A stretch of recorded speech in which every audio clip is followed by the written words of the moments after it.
You are probably familiar with the Marvel Cinematic Universe by now. Maybe you've watched all the movies and TV shows. If not, maybe you've seen some of them or even none. That doesn't matter though, because I'm going to tell you all about the MCU anyway.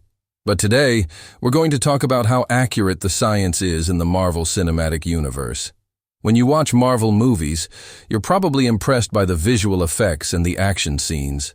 You may also wonder how the science works in these movies. It feels like scientists must have been brought in to make sure that the science is correct. After all, the heroes are always talking about things like gamma rays and 0 points. But is this really the case? Is there any science in Marvel?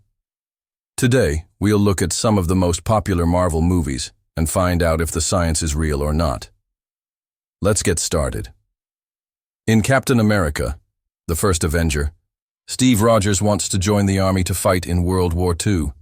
He is rejected because he is too scrawny. So he goes to a secret laboratory where he is given a super soldier serum. This turns him into Captain America. In the comics, this process is called metamorphosis. It is not possible with current technology. However, researchers at the Salk Institute in San Diego believe that they may have found a way to trigger metamorphosis in humans using nanobots. These nanobots would enter the body and stimulate the growth of muscle tissue. This would allow soldiers to become stronger and more resistant to injury. However, this technology is still in its early stages, and it will be some time before we know if it is safe for human use. In Iron Man, Tony Stark is kidnapped by a terrorist group and forced to build them an advanced weapon. Instead, he builds a suit of armor and escapes. In the comics, this suit is powered by a device known as the arc reactor. The arc reactor is a small, compact device that can produce a large amount of energy. It is created by Tony Stark using technology that he steals from the Ten Rings organization. In the movie, the arc reactor is replaced by a more realistic device that is powered by palladium. This device is still fictional and does not exist in real life. However, scientists are working on ways to create miniature nuclear reactors that could be used to power everything from cell phones to spacecraft. One day soon, we may see arc reactors become a reality. Thor is based on the Norse god of thunder. In the comics, Thor's hammer is called Mjolnir, and it is able to summon lightning and thunder. In the movie, his hammer is renamed Stormbreaker, and its powers are slightly different. In the comics, only those who are worthy can lift Mjolnir. In the movie, anyone can lift Stormbreaker, but only those who are worthy can control it. Both versions of the hammer are clearly inspired by the Norse god Thor. In the comics, Thor's hammer is said to have been forged in the heart of a dying star. In the movie, Stormbreaker is said to have been forged on the anvil of a neutron star. This is a more scientific explanation for the creation of a powerful weapon, and it fits well with the rest of the movie's plot. In Guardians of the Galaxy, Peter Quill is a human-alien hybrid. His mother was human, and his father was an alien known as a Spartan.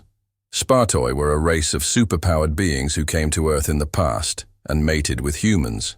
This created a new race of hybrids who had both human and Spartan DNA. This concept is similar to the ancient Greek myth of the Gigantomachy. In this myth, the gods and titans fought a great war and the gods emerged victorious. They then mated with the female giants, creating a new race of hybrid beings. These beings were half human and half giant, just like the Spartans. In Avengers: Endgame, Tony Stark uses the Infinity Stones to travel back in time and acquire the stone from a younger version of himself. This creates a time paradox that could have resulted in the destruction of the universe. However, the paradox is averted when Tony gives the stone to Nebula, who then destroys it. This event is known as the Big Crunch. It is said that when the universe began, there was a great explosion. This caused matter to collapse and then explode again, creating the universe as we know it. This process would continue indefinitely with the universe constantly expanding and contracting. In Black Widow, Natasha Romanoff is a Russian spy who defects to the United States. She is recruited by SHIELD and becomes one of the founding members of the Avengers. In the comics, she is a trained assassin and spy. She has no superpowers, but is a master of disguise and combat. In the movie, her backstory is changed. She is shown to have been brainwashed at a young age and turned into a deadly weapon. This makes her more sympathetic and also makes her powers seem more realistic. In the comics, Black Widow is sometimes portrayed as a femme fatale, a dangerous woman who uses her sexuality to manipulate men. This is less common in the movies, although it is present in some of the films. In Captain Marvel, Carol Danvers is a pilot who is caught in the middle of a war between two alien races.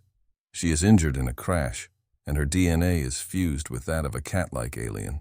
This gives her superpowers, including flight and the ability to absorb and redirect energy.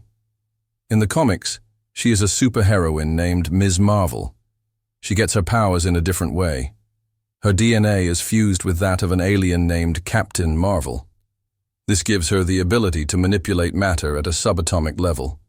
This makes her one of the most powerful superheroes in the Marvel Universe. In Spider-Man, Into the Spider-Verse, Miles Morales is a spider-themed superhero. He gets his powers after being bitten by a radioactive spider. This changes him at a genetic level, giving him spider-like abilities. In the comics, Miles is the son of two superheroes, Jefferson Davis and Rio Morales. His father was the original Spider-Man, and his mother was a member of the X-Men. In the movie, Miles's parents are ordinary people, and he gets his powers from a radioactive spider that was engineered by Oscorp. This change makes Miles more relatable to audiences, as it shows that anyone can become a superhero if they are bitten by a radioactive spider. The Incredible Hulk is a story of a scientist named Bruce Banner. He is transformed into a green-skinned monster with superhuman strength and durability when he is exposed to gamma radiation. Gamma radiation is a type of electromagnetic radiation that has a very high energy level. It is created by the decay of atomic nuclei that have an excess of neutrons. When gamma radiation hits a person, it can cause their DNA to mutate. This can lead to physical changes, such as an increase in size or strength, as well as psychological changes, such as increased aggression. The Incredible Hulk is a fictional character, and gamma radiation does not cause people to turn into monsters. However, exposure to high levels of gamma radiation can be dangerous and has been known to cause cancer and other health problems. Now that you have seen how accurate the science is in some of the most popular Marvel movies, what do you think? Are you surprised by the results? Let us know in the comments below. And don't forget to subscribe for more videos like this. Thanks for watching. We'll see you next time. The MCU has a lot of interesting characters, but some of them are more popular than others. Who is the most popular character in the MCU? It depends on who you ask. Some people might say it's Iron Man, while others might say it's Captain America or Thor. There's no right answer, but it's interesting to see how popular each character is. Some characters are popular because they're relatable. For example, Peter Parker is a teenager who struggles with everyday problems like school and fitting in. Other characters are popular because they're aspirational. For example, Iron Man is a billionaire genius who lives in a fancy high-tech suit. Some characters are popular because they're mysterious. For example, the Hulk is a powerful but misunderstood creature who struggles with his inner demons. No matter why they're popular, though, one thing's for sure: MCU fans are passionate about their favorite characters. They'll defend them tooth and nail against anyone who dares criticize them. It can be fun to argue about which character is the best, but it's important to remember that everyone has their own opinion, and that's okay. After all, that's what makes the MCU so great. There's something for everyone. If you're an MCU fan, who's your favorite character? Let us know in the comments below. And don't forget to subscribe for more videos like this. Thanks for watching. We'll see you next time.